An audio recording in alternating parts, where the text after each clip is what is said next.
PelPro units are designed to be do-it-yourself or DIY products. Installation, cleaning, and repairs can be performed by homeowners with average skills.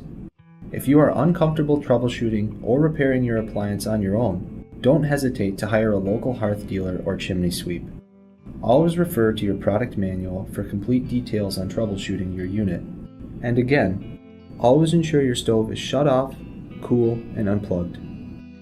If you have additional questions, please contact the PelPro Consumer Care Department. Your model and serial number are typically located on a plate or sticker attached to the back of the unit.